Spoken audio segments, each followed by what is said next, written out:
నమస్తే, welcome dash tag you. నేను మీ రాజేష్. ఇవాళ పార్లమెంట్ ఎన్నికలు తరంకి వస్తున్నాయి.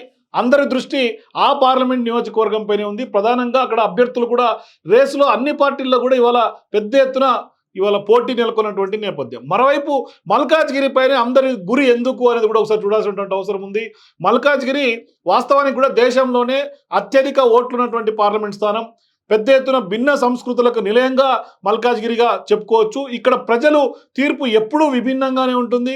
ఇలా 1-2 కాదు, ఈ స్థానానికి ఎన్నో ప్రత్యేకతలు ఉన్నాయని కూడా ఖచ్చితంగా చెప్పుకోవాలి. అందుకే రాష్ట్రంలోని ప్రధాన పార్టీలన్నీ కూడా అధిక సంఖ్యలో నేతలు ఇక్కడి నుంచే పోటీ చేసేందుకు ఆసక్తి చూపుతున్నారు. సొంత పార్టీల్లో ఎవరికి వారే ప్రయత్నాలు చేస్తూనే అది అవకాశం దక్కుకుంటే కొంత కండువా మార్చేందుకు కూడా సిద్ధపడుతూ ఉన్నారు. ఈ క్రమంలోనే పక్క పార్టీల నేతల్లోనూ కూడా కొంత సంప్రదింపులు జరుపుతున్నారు. స్థానికులే కాకుండా ఇతర జిల్లాలకు చెందినటువంటి నాయకులు సైతం మల్కాజ్గిరి పైన ఇవాళ గురి పెడుతున్నటువంటి పరిస్థితులు స్పష్టంగా కనిపిస్తున్నాయి. తెలంగాణలో 17 పార్లమెంట్ నియోజకవర్గాలు ఉంటే అందులో మల్కాజ్గిరి టికెట్ కోసం అత్యధికంగా పోటీ ఉండడం కూడా కొంత కొసమెరుపుగానే చెప్పుకోవాలి. కాంగ్రెస్, బీజేపీ, బీఆర్ఎస్ ఇలా ఏ ప్రధాన పార్టీ తీసుకున్నా ఇదే పరిస్థితి. ఇవాళ మల్కాజ్గిరి విషయంలో ఆ టికెట్ కోసం పెద్ద ఎత్తున పోటీ నెలకొన్నటువంటి నేపథ్యం. బీజేపీలో అత్యధికంగా దాదాపుగా 10 మంది పైన నేతలు పోటీ పడుతున్నారు. సీనియర్ నాయకులు ఈటెల రాజేంద్ర, కూన శ్రీశైలం గౌడ్, మురళీధర్ రావు, చాడా సురేష్ రెడ్డి, ఢిల్లీ పబ్లిక్ స్కూల్ చైర్మన్గా ఉన్నటువంటి కొమరయ్య, పొన్నాల హరీష్ రెడ్డి, మరోవైపు సామ రంగారెడ్డి తదితరులందరూ కూడా ఇక్కడి నుంచే బీజేపీ పార్టీ తరఫున ఇవాళ పోటీ చేసేందుకు ఆసక్తి చూపుతున్నారు మల్కాజ్గిరి నుంచి.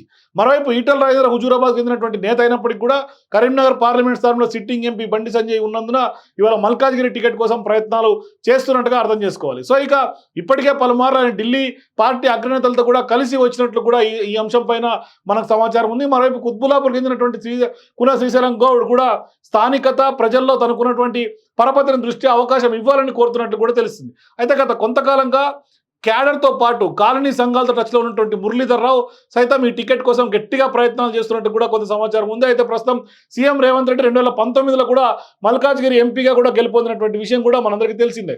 అయితే కాంగ్రెస్ సిట్టింగ్ స్థానం కావడంతో ఆ పార్టీ నుంచి కూడా పెద్ద ఎత్తున పోటీ చేసేందుకు నాయకులు ఆసక్తి చూపుతారు. మరీ ముఖ్యంగా రేవంత్ రెడ్డి సొంత పార్లమెంటు, గతంలో ఆయన అక్కడి నుంచి ప్రాతినిధ్యం వహించినటువంటి పరిస్థితి. సో ఇక పార్టీలో సీనియర్లతో పాటు కొత్తగా కండువా కప్పుకున్నటువంటి వారు కూడా ఇక్కడి నుంచి టికెట్ ఆశిస్తున్నారు. మాజీ కేంద్ర మంత్రి సర్వే సత్యనారాయణ, మాజీ ఎంపీ మధు యాష్కి గౌడ్, అట్లాగే మాజీ ఎమ్మెల్యే మైనంపల్లి హనుమంతరావు, బండి రమేష్, అట్లాగే జట్టి కుసుమ కుమార్తో పాటు తాజాగా పార్టీలో చేరినటువంటి బొంతు రామ్మోహన్, అట్లాగే అల్లు అర్జున్ హీరోగా ఉన్నటువంటి ఆయన వాళ్ళ మామగా ఉన్నటువంటి చంద్రశేఖర్ రెడ్డి కూడా ఇక్కడి నుంచే అవకాశం కల్పించాలని రాష్ట్ర నాయకత్వాన్ని అట్లాగే ఏఐసీసీని కూడా కోరినట్టుగా తెలుస్తుంది. సో ఇక బండ్ల గణేష్ కూడా ఇక్కడి నుంచే పోటీ చేసేందుకు ఆసక్తి చూపుతున్నారు. మరోవైపు రేవంత్ రెడ్డి సోదరుడు కూడా కొంత పోటీ చేస్తారనే ప్రచారం ఉన్నప్పటికీ కూడా దాన్ని కుటుంబ సభ్యులు ఆయన ఖండిస్తున్నారు. అయితే కుటుంబ సభ్యులు రేవంత్ రెడ్డి ఎన్నికల బరిలో దించుతారా లేదా అనేది కూడా కొంత తెలియాల్సినటువంటి అవసరం ఉంది. అయినప్పటికీ కూడా కొంత కొండల రెడ్డి అయితే మాత్రం కొంత ఇక్కడ పోటీ చేసే అవకాశం లేనట్టుగానే కొంత చెప్పుకోవాలి. అయితే ఈ అంశంపైన తుది నిర్ణయం మాత్రం అధిష్టానం తీసుకోవాల్సినటువంటి నేపథ్యంలో ఎవరు బరిలో ఉంటారని మాత్రం కొంత సస్పెన్స్గా మారింది. మరోవైపు మల్కాజ్గిరి పార్లమెంట్ స్థానం పరిధిలో ఉన్నటువంటి 7 అసెంబ్లీ స్థానాల్లో కూడా ఇటీవల జరిగినటువంటి ఎన్నికల్లో బీఆర్ఎస్ పార్టీ గెలుచుకున్నటువంటి నేపథ్యం. దీంతో ఈ టికెట్ కోసం చాలా మంది నాయకులు పోటీ పడుతున్నారు. మరోవైపు మేడ్చల్ ఎమ్మెల్యే మల్లారెడ్డి తనయుడుగా ఉన్నటువంటి భద్రారెడ్డి, మాజీ మంత్రి శ్రీనివాస్ గౌడ్, మాజీ ఎమ్మెల్యే మర్రి జనార్దన్ రెడ్డి ఇక్కడి నుంచే పోటీ చేసేందుకు కూడా బీఆర్ఎస్ పార్టీ నుంచి కూడా ఆసక్తి చూపుతున్నారు. సో ఇక్కడ అవకాశం దక్కనటువంటి పక్షంలో కాంగ్రెస్లో చేరి పోటీ చేయాలని కూడా మర్రి జనార్దన్ రెడ్డి కూడా భావిస్తున్నట్టు కూడా ప్రచారం జరుగుతుంది. ఇక ఎమ్మెల్సీ శంబీపూర్ రాజు కూడా టికెట్ ఆశిస్తున్నారని కూడా కొంత బీఆర్ఎస్ నుంచి మనకు వార్తలు అంతా ఉన్నాయి. సో ఇక అసెంబ్లీ ఎన్నికలకు ముందు బీఆర్ఎస్లో చేరినటువంటి కాసాని జ్ఞానేశ్వర్ ముద్రాజ్ కూడా తమ కుటుంబంలో ఒకరికి మల్కాజ్గిరి లేదా సికింద్రాబాద్ స్థానంలో ఒకటి టికెట్ కేటాయించాలని కూడా కోరుతున్నట్లు కూడా కొంత సమాచారం ఉంది. అయితే ఇక్కడి నుంచి మాజీ మంత్రి మల్లారెడ్డితోనే బరిలో దింపాలని కూడా పార్టీ యోచిస్తున్నట్టు తెలుస్తుంది. ఇక అదే సమయంలో అసలు ప్రచారంలో లేనటువంటి నేతను కూడా బరిలో దింపినా కూడా ఆశ్చర్యం లేదన్న అభిప్రాయం కూడా ఇవాళ బీఆర్ఎస్ పార్టీ నుంచి వ్యక్తమవుతుంది.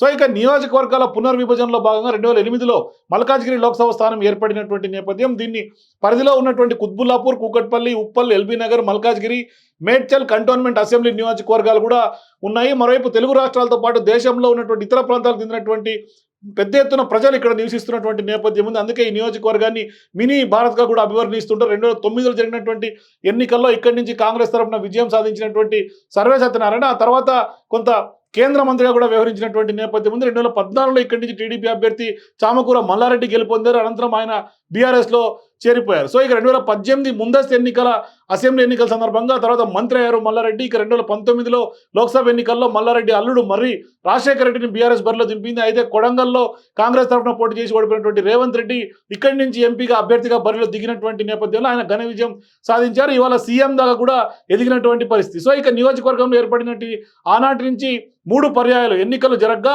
2 సార్లు కాంగ్రెస్, ఒకసారి టీడీపీ కూడా ఇక్కడ ప్రజలు ఆదరించినటువంటి పరిస్థితి కనిపిస్తుంది. పలు సామాజిక వర్గాల ఓట్లు కూడా ఇక్కడ అత్యంత కీలకంగా ఉన్నాయని చెప్పుకోవాలి. ఈ క్రమంలోనే ప్రధాన పార్టీల నేతలు ఎవరికి వారు పెద్ద ఎత్తున సానుకూలంగా లెక్కలు వేసుకుంటున్నారు. మరోవైపు రాష్ట్రంలో ఏ పార్టీ అధికారం లేకున్నా ఆ అంశాన్ని ఇక్కడ ఓటర్లు పట్టించుకోరు అనే అంశం కూడా పెద్ద ఎత్తున చర్చకుంది. మరోవైపు జాతీయ స్థాయి అంశాలను పరిగణలో తీసుకొని ఆయా అభ్యర్థులను ఇక్కడ ఆదరిస్తారని కూడా ఒక పెద్ద ఎత్తున ప్రచారం కూడా ఉన్నటువంటి నేపథ్యం. అందుకే ఇక్కడి నుంచి ఎలాగైనా బరిలో దిగాలని కూడా కాంగ్రెస్, బీజేపీ, బీఆర్ఎస్తోని ముఖ్య నేతలందరూ కూడా విశ్వ ప్రయత్నాలు చేస్తున్నారు. సో అందుకే ఇవాళ మల్కాజ్గిరి మినీ భారత్గా పేరున్నప్పటికి కూడా అత్యంత కాస్ట్లీయెస్ట్ సీట్గా కూడా ఇవాళ మల్కాజ్గిరికి ఖచ్చితంగా పేరుందని చెప్పుకోవాలి. మొత్తం మీద మల్కాజ్గిరిలో ఇవాళ అన్ని ప్రధాన పార్టీలు కూడా ప్రధానంగా ఇవాళ కీలకమైనటువంటి నేతలు పోటీ పడుతున్నటువంటి సందర్భం పూర్తి స్థాయిలో కనిపిస్తుంది. అందరి దృష్టి మల్కాజ్గిరి వైపే ఉంది. For more videos please watch #.